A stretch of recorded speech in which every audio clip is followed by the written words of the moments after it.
करती हुई लड़खड़ा कर गिर पड़ी, बेहोश हो गई। और बड़ी देर के बाद में जब होश आया तो हाथ जोड़कर खड़ी हुई, कहने लगी, मैंने पहचान लिया, आप तो भगवान श्री राम के दूत हैं। आपकी जय हो, आपकी जय हो, आप भगवान श्री राम के दूत हैं। आपने बड़ा बढ़िया सत्संग किया मेरे साथ, मैं समझ गई अब रावण का अंत आ गया। हनुमान जी ने कहा, अरे अभी तो चोर कह रही थी और मेरा मुक्का लगा, सर फटा, खून की उल्टी हुई, होश आया तो कह रही आप रामदूत हैं, बड़ा बढ़िया सत्संग किया, रावण के अंत का समय आ गया। ये क्या मामला? लंकिनी से कहा, तुझे कैसे पता है कि रावण का अंत आ गया? लंकिनी ने कहा, जब ब्रह्मा जी रावण को वरदान देकर जा रहे थे तो मैंने ब्रह्मा जी से पूछा, मुझे इसकी सेवा कब तक करनी पड़ेगी? तो ब्रह्मा जी ने कहा कि त्रेता में भगवान अवतार लेंगे, तब उनकी धर्म पत्नी जगदम्बा सीता का यह अपहरण कर लेगा, तब भगवान श्री राम का दूत पता लगाने आएगा, तू रास्ता रोकेगी, वो मुक्का मारेगा, तेरा सर फूटेगा, खून की उल्टी होगी, तू बेहोश होकर गिरेगी। जब तुझे होश आए तो समझ लेना कि रावण का विनाश होने वाला है। कहने लगी, आज मैं बड़भागी हूँ, तात मोर यति पुण्य बहुता, तात मोर यति पुण्य बहुता, देखियो नयन राम दूता, देखियो नयन राम दूता, देखियो नयन राम दूता, देखियो नयन राम दूता, तात मोर यति पुण्य बहुता, तात मोर यति पुण्य बहुता। आज मेरे बहुत दिनों के पुण्य उदय हुए, जो अपने आंखों से श्री राम दूत का दर्शन कर रही हूँ। आपने बड़ा अच्छा सत्संग किया मेरे साथ, थोड़ा ध्यान दीजिएगा। हनुमान जी ने लंकिनी को कोई कथा सुनाई क्या? नहीं सुनाई ना। हनुमान जी प्रवेश कर रहे थे, मच्छर बनकर इसने रास्ता रोका। अच्छा, रावण की गुप्तचर व्यवस्था कितनी जबरदस्त है कि बाहर का मच्छर भी बिना रावण के आदेश के लंका में प्रवेश नहीं कर सकता। इतनी जबरदस्त गुप्तचर व्यवस्था। वो तो मच्छर बन के जा रहे थे, लंकिनी ने एकदम रास्ता रोका। है कौन है? हनुमान जी को अपने वेश में आना पड़ा। हनुमान जी अपने वेश में आए, न आओ देखा न ताओ। उसने कहा, तू चोर है, मैं खाऊंगी। हनुमान जी ने एक मुक्का लगाया और गिरी, बेहोश, सर फटा, खून बहा। लेकिन जब उठी तो कहती है, मैं पुण्यशाली हूँ, पुण्यात्मा हूँ, आपका दर्शन हो रहा है, आपने बड़ा बढ़िया सत्संग किया मेरे साथ। हनुमान जी ने कोई कथा नहीं सुनाई, कोई भजन नहीं लिखवाया, कोई मंत्र नहीं बताया, मारा मुक्का, सर फोड़ दिया, बेहोश कर दिया एक ही मुक्के में। लेकिन कह रही है कि आपने बहुत बढ़िया सत्संग किया। तो अगर मुक्का ही सत्संग है तो माताएं बहनें भी अगल बगल वालियों को लगा करके देखें कि मुक्का, और भाई लोग भी आपस में देखें, देखो कुछ ज्ञान प्राप्त होता है क्या।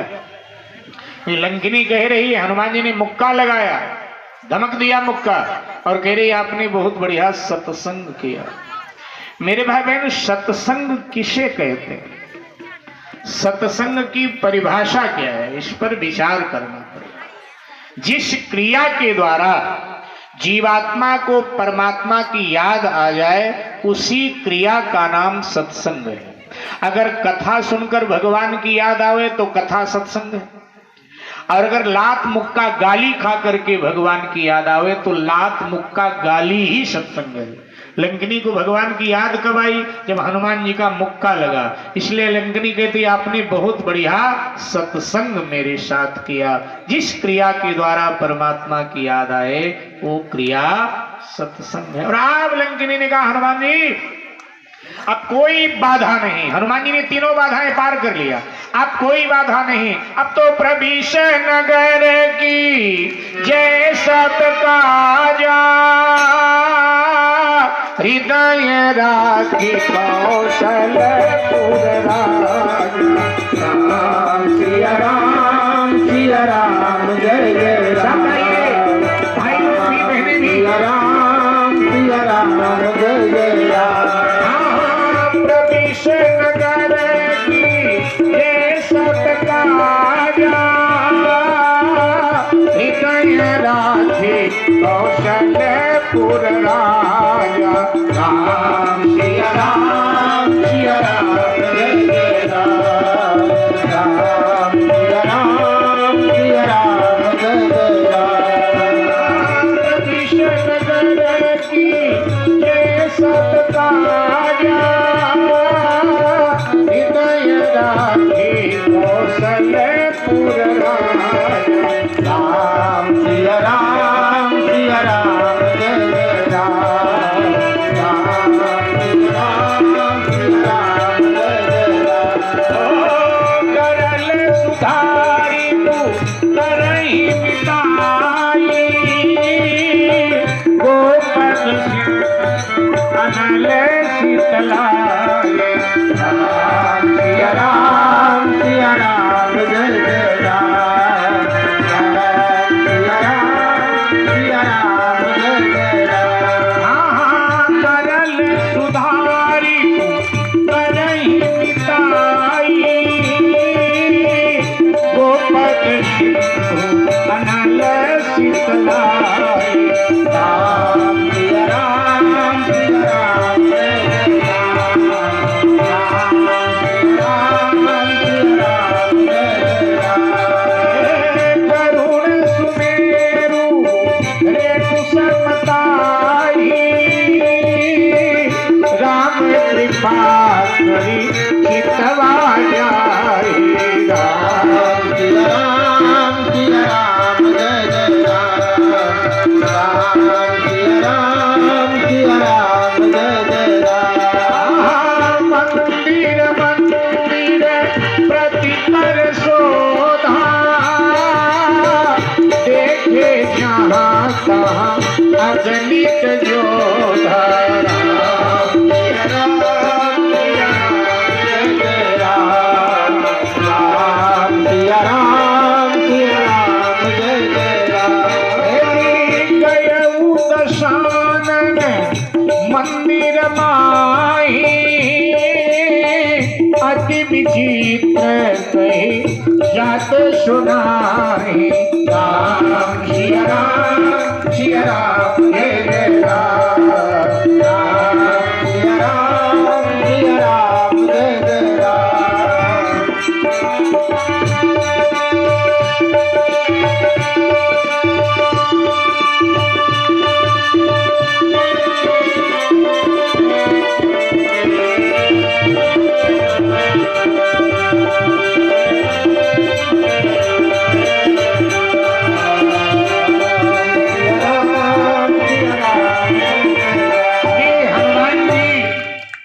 अति लघु रूप लेकर लंका में प्रवेश कर रहे हैं। सीता जी की हर जगह खोज कर रहे हैं। सभी राजमहलों को छान मारा, लेकिन कहीं भी जगदम्बा सीता का हनुमान जी को दर्शन नहीं हुआ।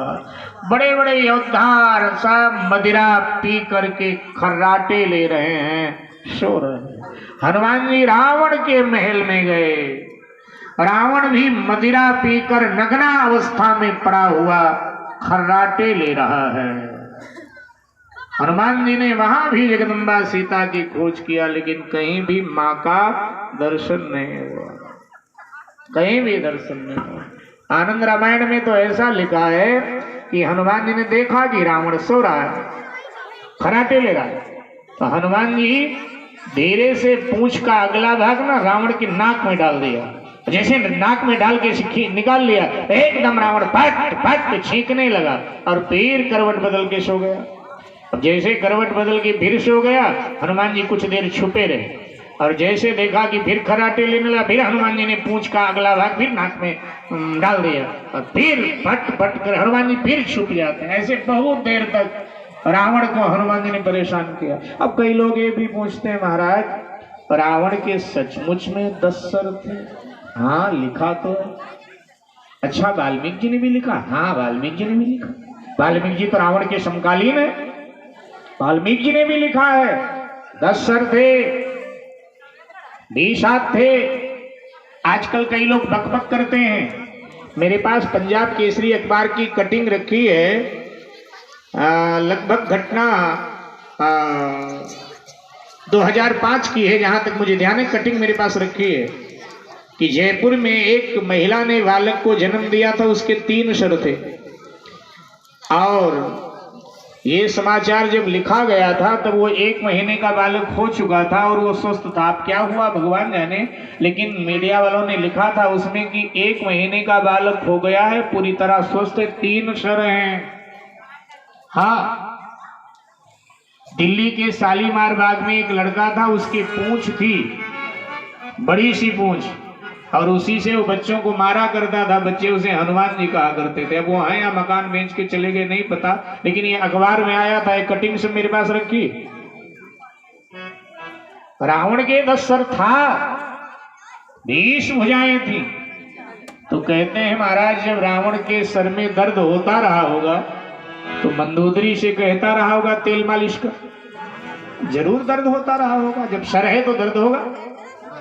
तो मंदोदरी पूछती रही होगी कि स्वामी 8 नंबर वाला दबाऊं या 3 नंबर वाला, किसमें दर्द है, क्योंकि 10 सर थे। कई लोग कहते हैं महाराज जब रावण करवट लेता रहा होगा तो फिर तो बड़ा मुश्किल, उसके सर छत से टकराते होंगे। तो एक महात्मा जी ने कहा नहीं, रावण के यहाँ विज्ञान बहुत आगे था, रावण ने स्प्रिंग वाला पलंग बनवाया था। जब वो करवट लेता था तो 5 सर नीचे चले जाते थे, 5 लेवल में आ जाते थे, कोई झंझट वाली बात नहीं। अच्छा, हरियाणा में हम कथा करने जाएं तो हरियाणा के चौधरी लोग एक बात जरूर पूछते हैं, जाट लोग एक बात जरूर पूछते हैं, महाराज ये तो बताओ जब ससुरा हुक्का पीता रहा होगा तो धुआं कैसे उसके नाक से निकलता रहा होगा? अब ये तो किसी रामायण में लिखा नहीं कि हुक्का पीता था क्यों, लेकिन अगर रावण हुक्का पीता रहा होगा तो धुआं ऐसे निकलता रहा होगा, चिमनी के भट्टे से जैसे धुआं निकलता है, ऐसे धुआं निकलता रहा होगा, रावण हुक्का पीता रहा होगा। तो रावण के महलों में भी सीता जी की खोज किया, लेकिन कहीं भी दर्शन। हनुमान जी ने समझ लिया आसक्ति में भक्ति निवास कर नहीं सकती है, वासना के वायुमंडल में कभी मेरी मान नहीं रह सकती है। भोर के 3:30 बज गए और हनुमान जी बाहर आ गए लंका नगर के। सोचने लगे इस पापी ने मां को कहां छुपाया, कहां हो सकता। सामने एक बाग दिखाई पड़ा, लंका से कुछ दूरी एक बाग दिखाई, और उसके दूसरे किनारे पर एक भवन दिखाई पड़ा। हनुमान जी ने कहा चलकर वहां भी देख लेता। और हनुमान जी जब नजदीक गए तो क्या देखा, रामायुध अंकित गिरा शोभावरणी न जाए, नव तुलसी का वृंद तहां देख हरस कपीरा। ये विभीषण की कुटिया है। नजदीक गए हनुमान जी ने, हनुमान जी तो क्या देखा, कुटिया के द्वार पर तुलसी के पौधे लगे हैं, दीवार पर राम राम लिखा है, भगवान के आयुध के चिन्ह बने, अथवा राम नाम भी आयुध का कार्य करता है पाप को नष्ट करने के लिए। तो ये सब देखा, हनुमान जी को आश्चर्य हुआ कि लंका में क्या भक्त रह सकते, ये तो भक्त के घर की पहचान है, तुलसी के गमले, दीवार पर राम राम। कई लोग कहते हैं राम राम लिखवाया तो रावण ने ऐतराज नहीं किया क्या? तो एक महात्मा कहते हैं कि रावण ने ऐतराज तो किया। रावण ने कहा विभीषण ये क्या है, मेरे दुश्मन का नाम? बोले नहीं नहीं भैया, ये आपका और भाभी जी का नाम। वो कैसे? बोले पहला अक्षर आपके नाम का लिख दिया और पहला अक्षर भाभी के नाम का लिखते हैं। रामा ने रावण, मामा ने मंदोदरी। रावण ने कहा अगर ऐसी बात है फिर तो पूरे लंका में लिखवाए दे, खर्चा में दूंगा, चिंता न कर, लिखवाए। इस बहाने विभीषण भजन करते। तो हनुमान जी को लगा कि लंका में भक्त, तो विभीषण जी, हनुमान जी अपने आप से तर्क करने लगे।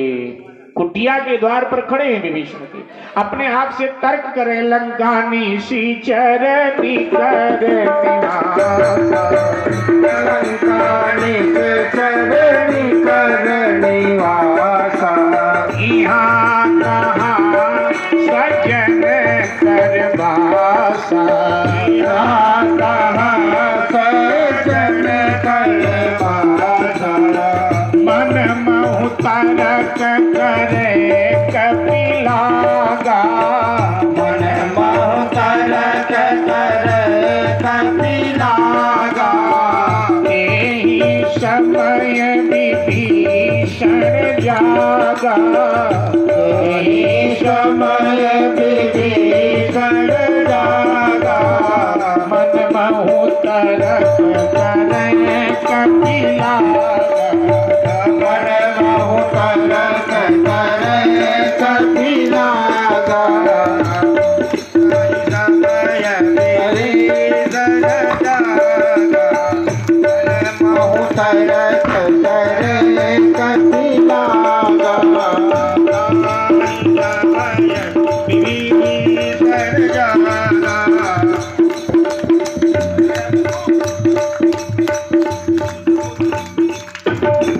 महु तारक करे कपिलागा, हनुमान जी अपने आप से तर्क कर रहे हैं। ताही समय विभीषण जागा, विभीषण जग गया। और ये जागृति का संकेत है, जब तक हमारे जीवन की देहली पर किसी साधु का पदार्पण नहीं होता तब तक जीवन में जागृति आती नहीं। हनुमान जी का पदार्पण हुआ विभीषण की कुटिया के द्वार पर, तो भीतर वो जग गया। और जब विभीषण जगा तब क्या बोला? चाहे यहाँ वाले जगते हैं तब क्या बोलते हैं सब? क्या बोलते? अच्छा, बहुत अच्छा। हाँ, तो यही बोला जो आप लोग बोलते हो ना।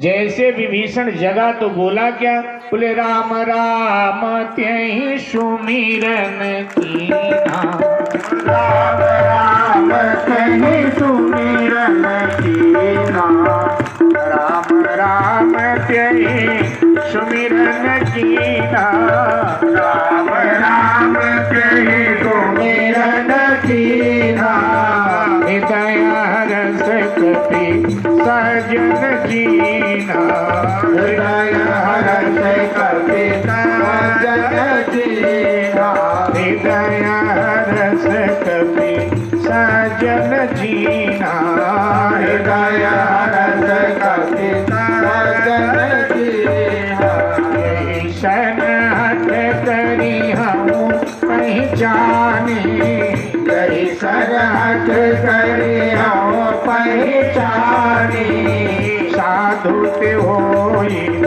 कारज हानि, साधु ते होई न कारज हानि, साधु ते होई न कारज हानि, साधु ते होई न कारज हानि। मेरे भाई बहन, निर्णय लिया।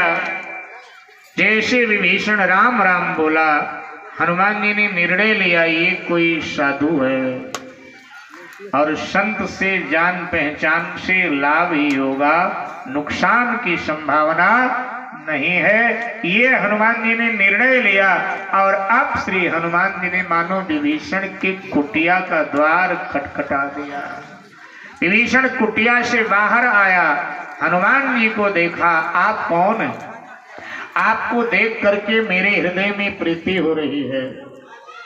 मेरा मन कर रहा है कि मैं आपके चरणों में माथा रखकर आपको प्रणाम करूं। मुझे लग रहा है कि भगवान ने मेरे कल्याण के लिए आपको भेजा है। बताइए कौन है आप? हनुमान जी ने कहा भाई सारी जान पहचान द्वार पर ही करे या भीतर भी ले चलेगा? विभीषण ने कहा जी आप ही का घर है, आ जाइए। विभीषण भीतर ले गया, श्री हनुमान जी को बिठाया। हनुमान जी ने अपना पूरा परिचय दिया। हनुमान जी ने पहले विभीषण को राम कथा कही और राम कथा कह करके अपना परिचय दिया कि मैं कौन, बता दी।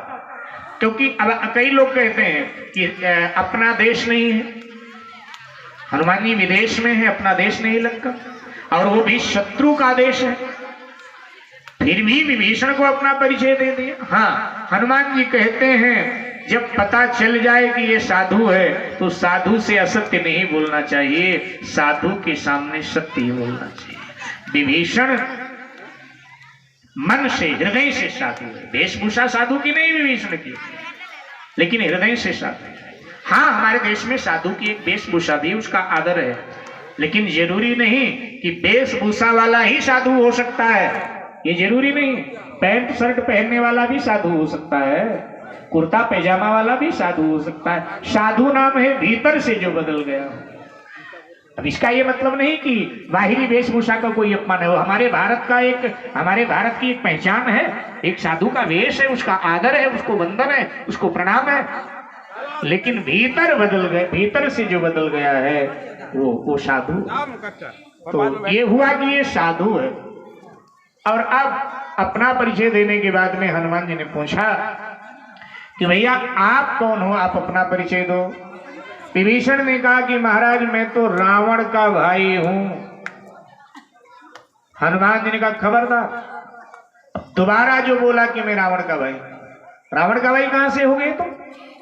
भक्त भक्त आपस में भाई होते हैं, संत संत आपस में भाई होते हैं। तू भी श्री राम का भक्त है, मैं भी श्री राम का भक्त हूं, इसलिए तू रावण का भाई नहीं, आज से तू मेरा भाई है और मैं तेरा भाई। हम दोनों भाई भाई हैं। अंतर ये है कि तूने मां का दर्शन किया है, पिता का नहीं किया। जगदम्बा सीता का तुझे दर्शन हुआ, पिता श्री राम का नहीं हुआ। तूने मां का दर्शन किया है, पिता का नहीं, और मैंने पिता का दर्शन किया है, मां का नहीं। आज तू मुझे मेरी मां का दर्शन करा दे और मैं जिम्मेदारी लेता हूं, तू आएगा तो सागर के तट पर मैं तुझे पिता श्री राम से मिला दूंगा। विभीषण ने जुगती बता दिया, रास्ता बता दिया, ऐसे जाना फिर ऐसे मुड़ना, फिर ऐसे जाना फिर ऐसे मुड़ना, अशोक वाटिका आ जाएगी। अशोक वाटिका में मां शोकाकुल बैठी हुई रो रही होंगी, हमेशा रोती रहती है। राक्षस पहरे पर है, थोड़ा सावधानी से जाना। हनुमान जी ने कहा उनका तो मुझे भय ही नहीं, तुम चिंता न करो। और यहां से श्री हनुमान जी महाराज अशोक वाटिका में प्रवेश कर जाते हैं।